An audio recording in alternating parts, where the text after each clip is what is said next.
Well, welcome. How's everybody doing? Yay, good. All right.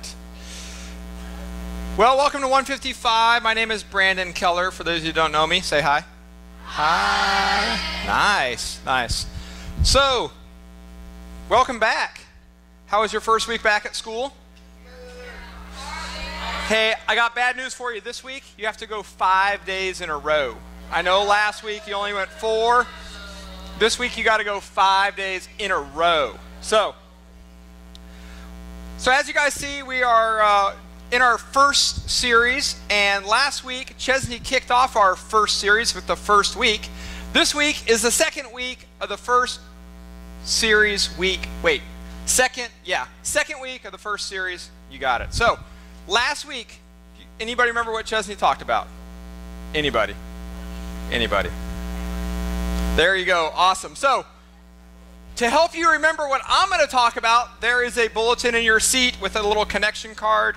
Please take a second, fill out that connection card, and then be ready to fill in your bulletin as you go. So, let's talk about what Chesney talked about last week. So, Chesney talked about first, and that's what we're going to talk about tonight, is things you should make a priority, right, really is. And so, tonight I'm going to talk about something different. But last week, Chesney talked about putting God first. And how do you do that? And she said, to put God first daily, what do? Anybody remember?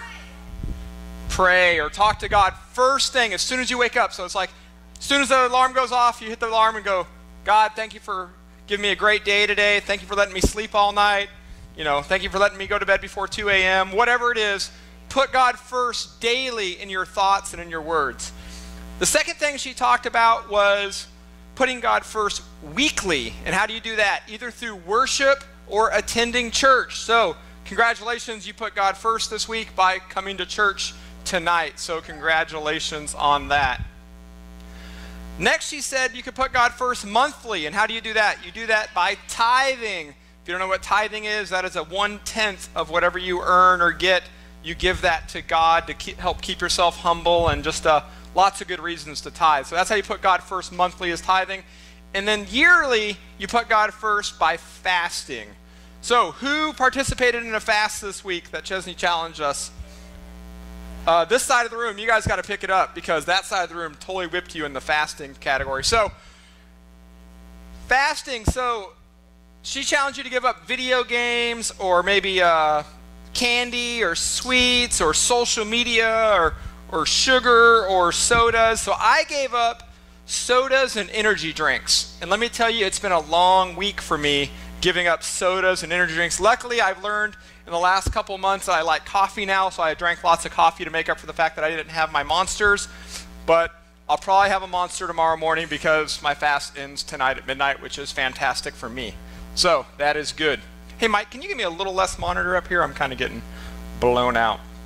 So tonight we're going to be talking about some other things to put first, and this is something I'm kind of passionate about, so if I get all crazy and talk for 3 hours, I apologize now, but just listen along and I think you'll get something out of it. So the first thing in your outline to fill in, it says, if I want what normal people have,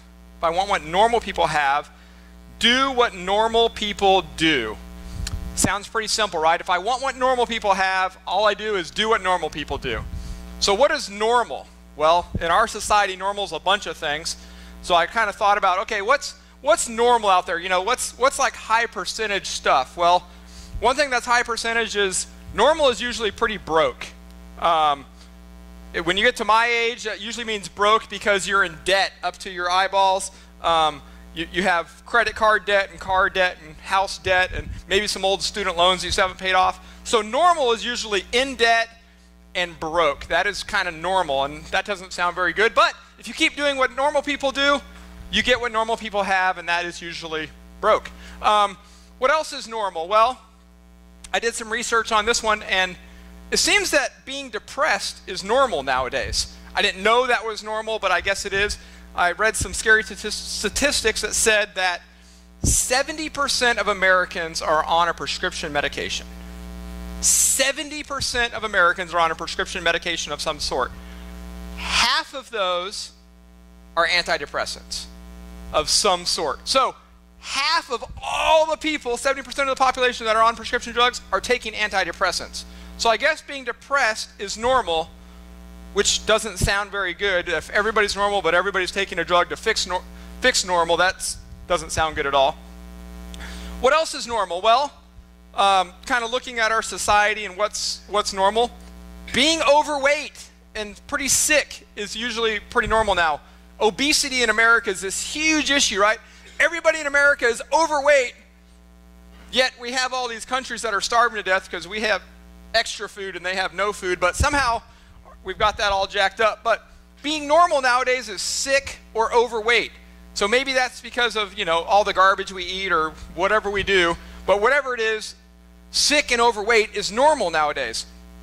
And the other thing I saw was, unfortunately, one of the other things that is normal nowadays is when you get older is being divorced is normal. They say that roughly half of all marriages end in divorce nowadays. That statistic's up for a lot of debate, but it's around 50% or so. And then I saw a really scary statistic that said if you get divorced and you get remarried, there's a 70% chance that you'll get divorced of your second marriage. So let me ask you, I'll ask the girls out there because girls are better about this stuff. Girls, when you lay it at home, you're like thinking of, your future and what life is going to be like. Are you like, man, I can't wait till someday I'm going to have the best second marriage. I mean, it's going to be great. I mean, unfortunately, that first one, I'm going to have a couple kids, and then me and my husband are going to split up, and it's going to be terrible. My heart's going to be ripped out. My kids' lives are going to be changed forever. But man, that second one is going to be fantastic. Nobody is looking forward to that, right? But unfortunately, that's what normal is nowadays, is half of people that get married get divorced. So I don't want to be normal. If normal people are doing all that, they're sick and they're depressed and they're fat and they're divorced and they're broke, I don't want to do any of that stuff. I want to do something completely different. So if we go on to the next fill-in, it says, if I want what few people have, I have to do what few people do.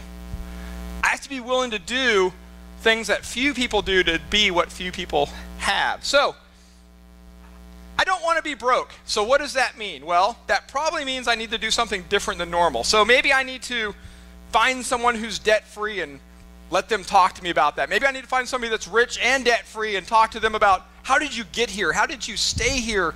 How did you avoid being broke like everybody else? Maybe the best thing you can do is put God first by tithing. Let him bless your finances. Maybe that'll keep you from going into debt and being broke. Maybe that's the thing, is just tithing will help you stay out of that. The other thing is, I don't want to be depressed. I want to be happy. So what does that mean? Well, I know depression is a tough thing, and I know some of you struggle with it, and I can't give you all the advice on that, but all I can say is medication is probably not the final answer. Nobody wants to be on medication the rest of their life. So seek some counseling, seek some godly advice, pray about it often, whatever it takes to help you with that depression, do that. Because normal says you're going to be depressed and just on medication the rest of your life, and none of that sounds fun. If you're sick or overweight or struggling with any of that, maybe you need to do what few people do. Call our buddy Kathy Chandler that works up here, and her husband Chandler, who's up here all the time. Talk to her. She's a health nut nowadays. She is anti everything that's bad for you, gluten and dyes and all sorts of stuff. But she sees tremendous results in people that stop eating garbage, right? If you stop eating Big Macs and chicken nuggets every day, you'll probably feel better and not be so fat. So do what few people do. Stop being normal and going to McDonald's and maybe eat a salad at home instead. Do what few people do. And then the last one is, if you don't want to be divorced, how do you stay happily married? Well, before you even get married, you need to put God first in whatever that relationship is. If you're in a relationship with somebody, you need to put God first in that relationship. And then you guys probably need to find a nice godly couple that's been married for 20 plus years and are still happy, and just take them to dinner and say, tell us how you've stayed so happy for 20 plus years, because we want that for our marriage. Find those people that you can model your life at, because you don't want normal, which is divorced, fat, depressed, and broke, right? You don't want that. You want to do what few people do. So In Matthew 7:13, it sums it up this way. It says, enter through the narrow gate, for wide is the gate and broad is the road that leads to destruction, and many enter through it, because it's normal. But small is the gate and narrow the road that leads to life, and only a few find it. If you want what few have, you have to do what few do. And even Jesus is talking about, you got to watch out, because normal is this big wide gate there, everybody's going, but if you want something special, you got to stay off that wide path and go to the narrow path. So if wide is normal and narrow is the few, that's great, but how do you guys find this narrow gate that I'm talking about, right? Well, I'm glad you asked. I'm going to tell you. So this is the one thing I believe, that if you can get this part of your life right, it will fix a lot of that normalcy stuff, because normal goes away from this. But if you can fix this one thing and focus on this one thing your whole life, I think that it'll make a difference and let you be one of the narrow few people. And that is number one on your outline is true character is how I act when nobody is looking. It all comes down to character. And now, what does character mean exactly? Well, when I say character, I don't mean, boy, that Danny, he's a real character. That's not really what I mean. The definition of character is the mental and moral qualities distinctive to an individual. So your mental and moral qualities about you. That's what character is all about.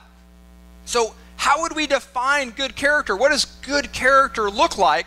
We hear that you should have good character, but what does it really look like? Well, the Bible has a great verse on this, and it's Galatians 5:22, and it's talking about the fruit of the Spirit. And it says that the fruit of the Spirit is actually the character of Christ. So listen, this is Christ's character defined as the fruit of the Spirit. And it says, but the fruit of the Spirit is love, joy, peace, patience, kindness, goodness, faithfulness, gentleness, and self-control. So if you can knock out all of those, chances are you're going to have good character. But it's so hard to be good at all of those, right? I think we all say, oh, I'm good at the first one. I love my family, and I love... Yeah, but do you love the people that are hard to love? Yeah, probably not, right? So maybe you're not so good at the first one. Joy. Well, I just said half of people are on, depressed and on antidepressants, so they probably don't have a lot of joy. Peace. Can you just go to sleep at night with not a care in the world? Just absolutely just shut down, or does your brain just go, go, go, go, go? That's what peace is about. Not peace in the Middle East and peace in the war zones, any of that, but true peace in who you are and what you're doing. Patience. Anybody fail at patience? Exactly. You don't even have patience to get through this whole message probably. So, kindness. Yep, once again, it's easy to be kind to people that deserve it, but maybe the people that don't deserve it, it's hard to show kindness. Goodness. Once again, easy for the people that deserve it, probably not for the bad. Faithfulness. Well, as many marriages as I see ending in divorce because of infidelity, probably not a lot of faithfulness going on. And anytime you're gossiping about a friend or anything like that, that's definitely not faithful, right? Because you're deceiving behind their back. Gentleness. Lots of wars going on, not a lot of gentleness. And self-control. Has your parents ever told you you need more self-control? Yes, yes. Because we have zero self-control. And trust me, I have zero self-control myself. My wife tells me all the time that I need more self-control. So, the Bible lays it out what true character really looks like. So the question is, how do we do all of this all the time?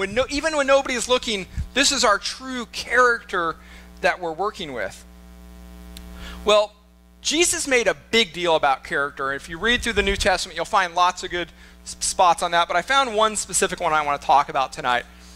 And one of the things Jesus was great about was calling out the Pharisees for their lack of character. For those of you who don't know what a Pharisee is, Essentially, in Jesus' time, there was religious rulers that really thought they were above everybody else. They were closer to God than everybody else, so only they could speak to God on their behalf. And they memorized the entire Old Testament, which props to them. I'm not doing that. But they had this problem that Jesus pointed out to them about their character because it became too important about what's going on. So let's pick it up in Matthew 23. It says, whoa. In Matthew 23, let's pick it up. It says, "Woe to you, scribes and Pharisees, hypocrites." Hypocrites, that's not good. "For you clean the outside of the cup and the plate, but inside they are full of greed and self-indulgence. You blind Pharisee, first clean the inside of the cup and the plate, that the outside also may be clean."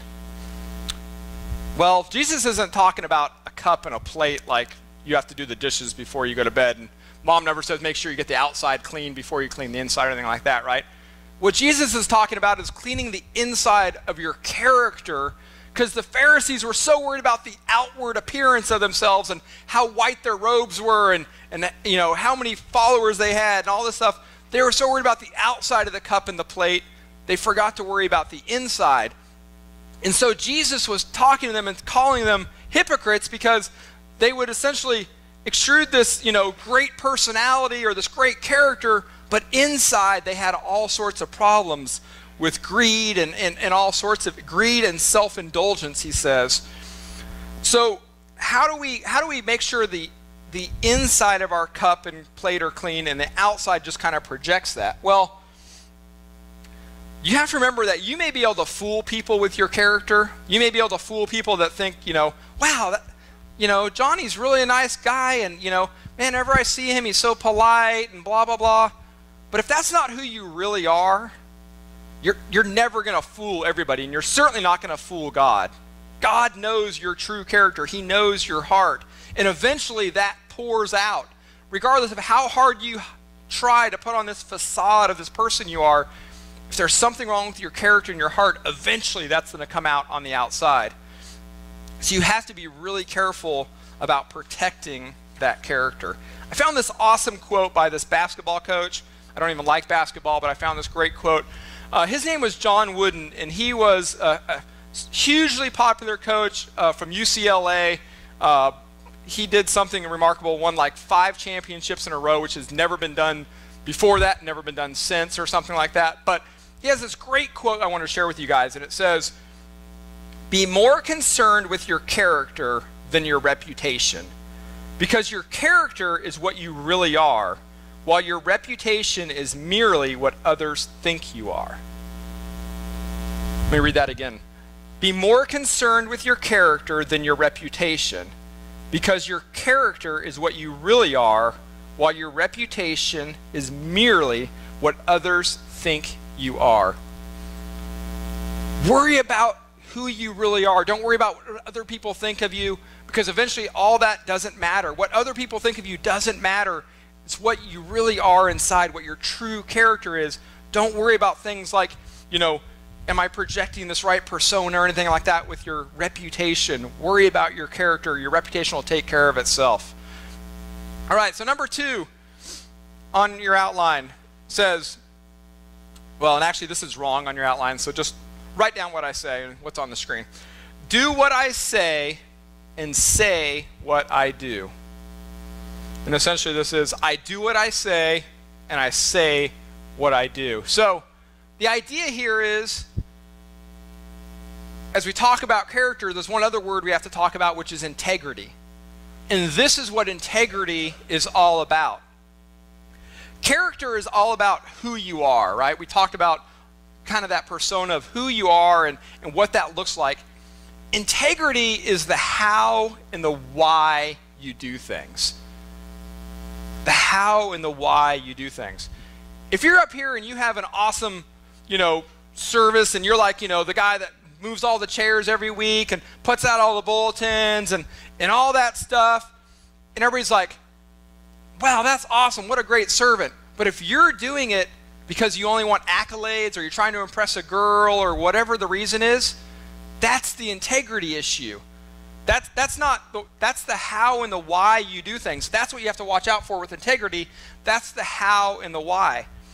And this is the best part about integrity. And if you can get one thing out of tonight's message, if you've zoned out, zone back in for a second, this is the one thing that's so important for you guys, especially at your age. The best thing about integrity is you are in complete control of it. Only you can destroy your integrity. You have 100% control of your integrity. Your decisions and the way you do things and why you do things is 100% up to you. Nobody can say anything about you and ruin your integrity. Only you can mess up your integrity. So it's so important to do the right thing because only you control this. And this is one of those things where it can get bad really fast, and so you have to be really careful about controlling and protecting your integrity. Because this is also the other thing that the devil is really quick to attack is your integrity, because he will convince you you can do small things that don't really matter, and all of a sudden it destroys your integrity because those small things add up to big things. Let me ask a true survey here really quick. And who here has told a little white lie before? Just a little white lie. So those of you that didn't raise your hands, I assume you've only told big fat lies, because pretty much everybody has at some point told a little white lie. So let me ask you a question. Why do we call them little white lies? Because maybe they don't mean anything, right? We're trying to say, oh, it doesn't really matter. But does it? Have we tried to convince ourselves that I can tell a little white lie, those don't really matter. Nobody gets hurt by little white lies, right? But what's the difference between a little white lie or a big fat lie? For people and God, it's all the same, because this is what I've decided about lying. When I lie to you, it's a little lie. When you lie to me, it's a big lie. Right? When somebody lies to you, it doesn't matter how big and small it is.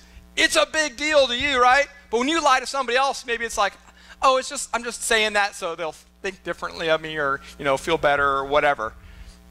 You have to be so careful, because that's that thing of integrity. A little white lie turns into this massive thing. Proverbs 12:22 is pretty clear about what God thinks about it. It says, the Lord detests lying lips. And be clear, it doesn't say the Lord detests the person. He detests the lies that are happening. He still loves the person. He detests the lies that are happening. It says, but he delights in people who are trustworthy. So God's very clear on it. I'm sure you're very clear on it, right? Nobody likes that. So when I was I guess I was in elementary school, maybe middle school. We'll say I was like 6th or 7th grade. I lived kind of out in the country, and when I got off the bus, I had to walk like a quarter mile or so up this hill in the snow both ways. I had to walk up this hill to get home, and our house was quite a little bit ways from the road, and our mailbox was out at the road. And one of my jobs was every day on the way home, I had to get the mail and bring the mail in, right? Just no big deal. Who here gets the mail at your house? Yep. So I got the mail, bring it in every day, blah, blah, blah. So one day, for whatever reason, I don't remember the reason, I didn't get the mail. I don't know why I didn't get the mail. Maybe I was distracted. Squirrel! I don't know what happened, but for whatever reason, I didn't get the mail that day. So my mom gets home a couple hours later, and she's like, hey, did you get the mail? I was expecting something. And I'm like, oh yeah, I checked. There was no mail there. Anybody ever done something like that? Oh yeah, I checked. There was no mail there. So what happens next? My mom pulls the mail out of her pocket that she just got. She goes, well, I just got the mail. Did you just lie to me? Man, did I feel terrible.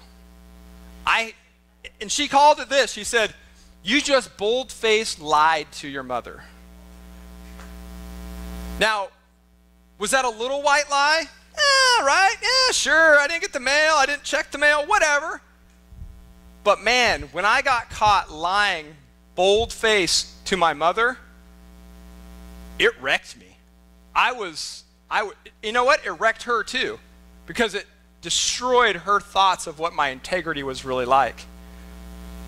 It was something simple like getting the mail. Would she have been mad if I would have just been like, no, I totally forgot, sorry. Yes, she might have been like, Brandon, how many times have I told you? But not nearly as upset as she was at the fact that I lied to her face about something as trivial as not getting the mail. So you have to be so careful, because what seems, like I said, like such a small thing is such a big thing. And that has stuck with me. I'm 42 years old now, and I can still remember that day so vividly, and that look on her face of absolutely just brokenhearted that I just sat there and lied to her, that I'm like, I am never going to put myself in that position again, because it's just not worth it. So you have to be careful about that. And so what are some ways you can maybe destroy your integrity you need to be careful of? Lying, I think we've covered that pretty well. You don't like to be lied to, so don't lie to other people. It's really easy. Cheating. Cheating is absolutely not good for your integrity, right? Because little cheating turns into lots of cheating eventually. Stealing. Anybody here ever had anything stolen from them? Maybe an iPod, some money, a snack off the table, some food. Nobody likes to have their stuff stolen, so why would you steal from somebody else? Right? The Bible has a great verse on this. Luke 6:31 says, do to others as you would have them do to you. You have to be careful, because a little bit turns into a lot.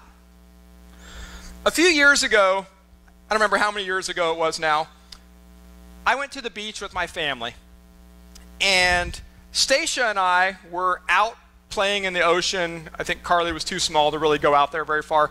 But Stacia and I were playing in the ocean, and my wife Tawny and Carly were up on the beach, and we were staying at this big resort with these water slides and all this stuff on Myrtle Beach, and it was fun.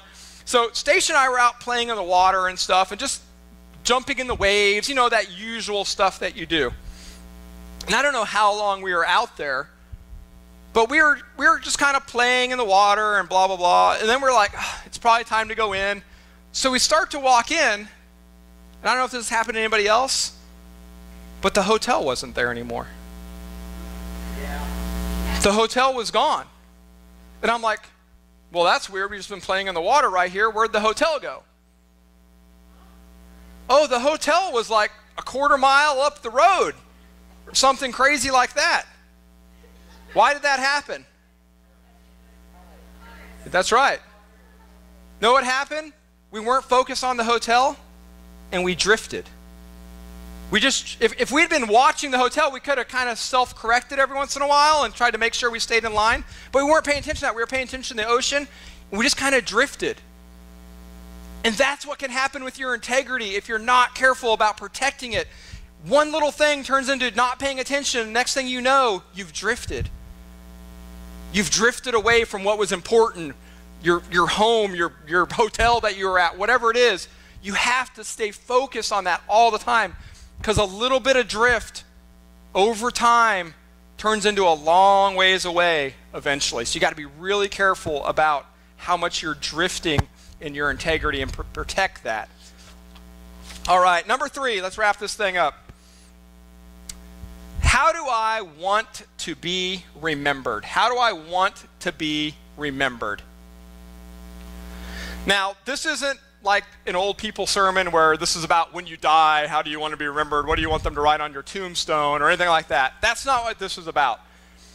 This is about how do you want to be remembered by everybody you come in contact with.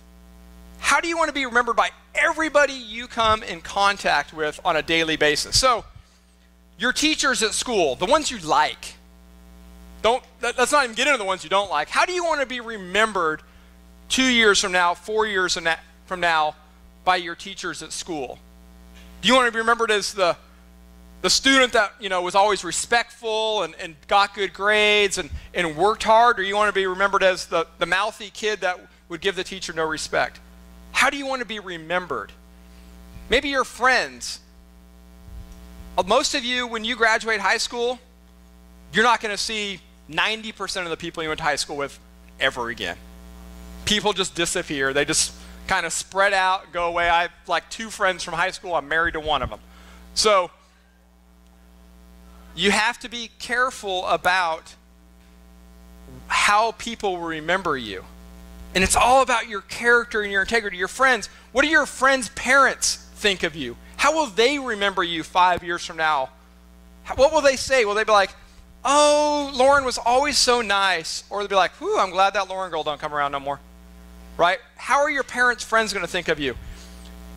As you get older, what are your bosses going to remember about you? What are complete strangers going to remember about you? If you only have a 30-second conversation with somebody while waiting in line at McDonald's to get that unhealthy hamburger that's going to make you fat, what are they going to remember about you just 30 seconds into that conversation? Think about that in all your decisions, because that's your character, your integrity. How are people going to remember you? What are you going to be remembered for? The Bible says this. It says in Ecclesiastes 7:1, it says, a good name is better than fine perfume.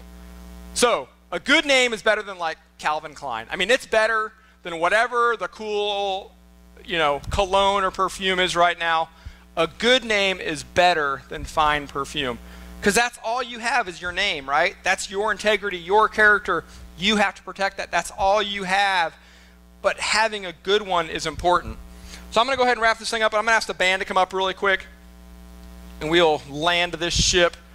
So, let me give you this one little side note. As you guys get older, this is going to happen. As you decide kind of what side you're on of everything, right? Because there's two sides to everything. You're a liberal, or you're a Republican, or you're a Democrat, or you're an independent, or you're a Christian, or you're not a Christian, or you're for gay rights, you're not for gay rights. There's all these divisions. You're gonna have to make decisions on what side you're on everything. I want to challenge you on this. As we talk about how are you going to be remembered, be remembered about what you're for. Don't be remembered for what you were against. Be remembered for what you were for. What were you for? Were you for love? Were you for missions? Were you for friendship? What are people going to say about you? Because the last thing I want somebody to ever say about me, even after I'm gone, or even just after I leave the room, is, oh man, that Brandon, he's really against Obama. I don't want people to think that's what they know about me, is what I'm against. What is Brandon for? That's what I want them to know. I want them to know, man, Brandon's all about church, and Brandon's all about family, and Brandon's all about, all of this. Not what is Brandon against. So be mindful of that as you go through life and you're deciding whether you're for and against things. It's okay to have views of for and against, but don't let that define you on the negative side of everything you're against, and you're not for anything, you're just kind of against everything. I found this great little spot in Acts that I'm going to talk about really quick, and then we'll close this up. Paul was traveling all over talking to people, and he was there speaking to the elders at Ephesus, and he was kind of wrapping up a discussion with them and just kind of pouring into them. And this is what it says in Acts 20:36. It says, and when he, Paul, said these things, he knelt down and prayed with them all. And there was much weeping on the part of all. They embraced Paul and kissed him, being sorrowful most of all because of the word he had spoken, and that they would not see his face again. And they accompanied him to his ship. These people were heartbroken over the little bit of time they got to spend with Paul, because they knew they'd never get to see him again. What does that say about a man's character if they can spend so little time with somebody but be completely heartbroken, thinking that you'll never get to see that person again? So I want you to think about that. If somebody was never going to see you again, how would they react to that news? Would they be like, phew, that's good, that girl was trouble? Or would they be like, man, my life is not going to be the same without that person in my life? How are people going to remember you if they never got to see you again like that? So we have 3 next steps tonight, and they're on your connection card that I asked you to fill out earlier. So let's go through those really quick. The first one is ask Jesus to save me. As you know, we talked about the fruit of the Spirit, and that's the character of Christ. And without having a relationship with Christ, it's nearly impossible to have the same character as Christ. So if you haven't asked Jesus into your heart, tonight's the night you can do that. And I'm going to say a prayer here in a few minutes. If you say that prayer with me just quietly to yourself, you can ask Jesus into your heart and start a new life of character and integrity and follow the model that he puts out. The next step, there you go, is let God guide my character. Get into God's word, pray to God, let God guide the way that he wants you to be formed and the decisions he wants you to make. Let all that be guided by God, but you have to ask God and get in his word to figure that out. And the third one is, I'm going to challenge you on something tonight, is stop blank to protect my character. What is it you need to stop doing? I want you to think about that for a second. What do you need to stop doing to protect your character? What is that thing you're doing right now that you're like, someday this is going to cause me to drift because I'm drifting just a little bit right now, but I have to be careful of that. What is that one thing you need to stop doing? And if you're brave, you'll write that on your connection card. Nobody's going to share it with anybody. I just want to be able to pray for you if you write that on your connection card tonight. What is that thing you want to stop doing to protect your character? So tonight was all about how you're going to live your life, your character, your integrity. How are you going to be remembered? It's so important to put this idea first in your head. You have to do this. Nobody else can do this for you. You can't just go through life and hope you come out with good character and good integrity. You have to make this a focus. And only you can control your integrity. You have 100% control of that. So do the right thing. Do what's right. Listen to God's word. Read God's word. It'll tell you what is right. Protect against drifting away. Let's go ahead and bow our heads and close in prayer. God, thank you for this time that we can all be together. Thank you for allowing me to come out here and just speak to these students tonight about character and integrity. God, if there was any students here tonight that need to ask Jesus into their heart, God, I ask that they'll just pray with me tonight and just say these simple words. God, I know that I'm a sinner and I've messed up. And God, I need you to be the Lord of my life so I can have good character and have good integrity, because I don't know what that looks like right now. All I do is what normal is. I want to do what the few do. God, I'm just so happy for anybody that made that decision tonight. God, I ask that you just guide these students as they try to figure out who they are in this world. Help them make great decisions that will protect their integrity and build great character. Build that fruit of the Spirit that is Jesus' character in them. God, I ask that you do this tonight. In your name we pray. And everybody said, amen.